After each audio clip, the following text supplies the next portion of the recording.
The throw at the goal line.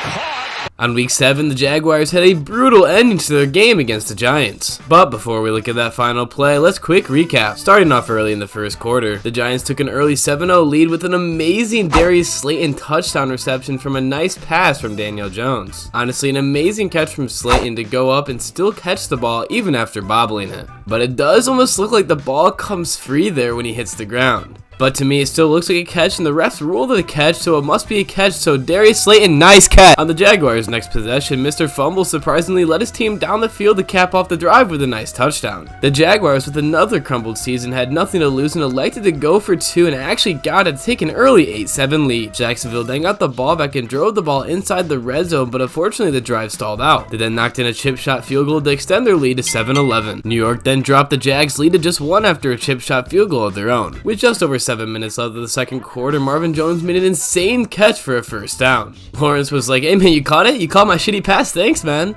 Marvin Jones is crazy though. It doesn't matter how bad Lawrence is gonna throw it, he's gonna go up there and make that catch. I mean, fuck, he's looking like OBJ out here with this shit. Jones is always doing this shit like it's nothing. I mean, I should make a highlight reel for just one-handed catches from Mans. Look at this fucking touchdown grab. Damn. I miss when my boy used to play for the Lions. He was fun to watch. Too bad the Lions fucking suck. Okay, just one more catch. Look at the full extension here for that catch.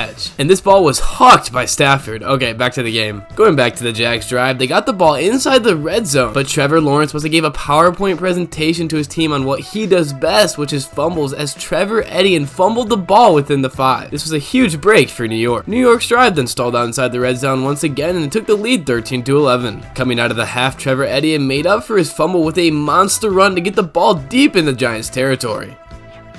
After an interesting penalty on the Giants' defense for pulling Trevor Lawrence down from his jersey, the Jags punched in a nice touchdown to retake the lead, but sadly in Jags fashion missed the extra point. NFL didn't give a replay, but I believe it was blocked, but same difference. The Giants then got deep in Jacksonville territory, but Daniel Jones had to keep his streak alive of 1 interception per game and threw it right to a Jacksonville defender. But Jones and the Giants caught a break as the interception was called back after another interesting penalty. I think it was a good call because the Jacksonville defender did take his helmet into Jones's head, but it just looks weird. What the fuck is that defender doing?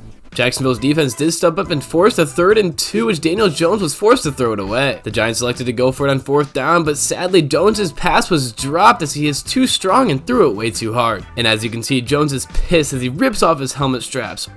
It does look like the ball though is knocked out of his hands by the defender. But what I'm more interested in is why the Giants didn't run the ball on either of these plays. You only needed 2 yards on both of these plays and you have a beast, a living beast in the backfield. I mean, Barkley could get through anything, but instead you're going to put the ball in the hands of your mediocre quarterback. It just doesn't make sense to me. Another big play happened early in the 4th. After being stuffed on 3rd and 1, Jacksonville got stuffed on 4th and 1 in the red zone. Barkley then went beast mode and got the Giants within the 10-yard line with 6 minutes left in the 4th quarter, which set up Daniel Jones to punch in the touchdown to give the Giants a 20-17 lead. The Jags then went 3-0 after some great defense by the Giants. Man, damn, look at that coverage right there. That is some good defense. The Giants ran some time off the clock, leaving just 1 minute left of the 4th quarter until their drive once again stalled out inside the red zone, forcing them to kick a field goal to extend their lead 23-17. The Jags had the ball in the 40 with 42 seconds left of the 4th quarter, and Trevor Lawrence throws a terrible interception, sealing the win for New York. Sorry, but this interception is pretty comical. He must have panicked when he saw the Giants defenders about to tackle him and threw the ball where no Jaguar player was. But the refs called a really questionable hands to the face penalty here on the Giants, which took back the interception and kept the Jags drive alive. I mean, damn, he didn't even touch his face. With just 20 seconds left, Jacksonville on 4th and 15 caught a Hail Mary to keep the drive alive, and then a flag moved them even closer to the goal line. There's only 7 seconds left of the game, and the Jaguars need a touchdown and are on the 17-yard line. They have time for 1, maybe 2 plays if they're lucky. Trevor Lawrence drops back and finds Christian Kirk at about the 2-yard line, but he's unable to get into the goal line, which seals the win for New York as time expires. And it's funny here how the Giants defender took the ball from Kirk and runs out with it in celebration. Trevor Lawrence continues to live in pain as he just sits there on the field in disbelief. And the Giants fans were obviously going crazy. And Brian DeBall's like, oh, I just shit my pants. Gotta commend the Jags, so nice throw by Trevor Lawrence and nice catch by Kirk. He just did not have enough momentum to get himself into the end zone.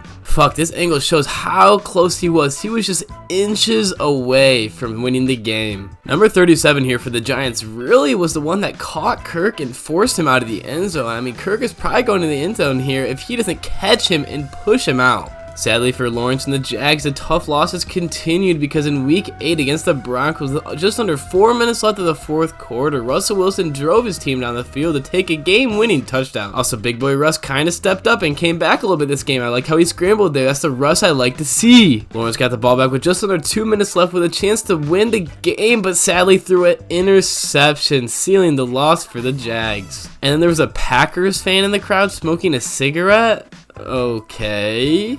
But I like this Post Malone dude right here. He looks like he's having a blast. Woo! A great interception by the Broncos defender here, but it just looks like it's an underthrown ball from Trevor. Overall, some tough games for Lawrence and the Jags, but hopefully they can figure it out and turn it around soon. If you enjoy my content and would like to see more videos like this, please like and subscribe, and thanks for watching.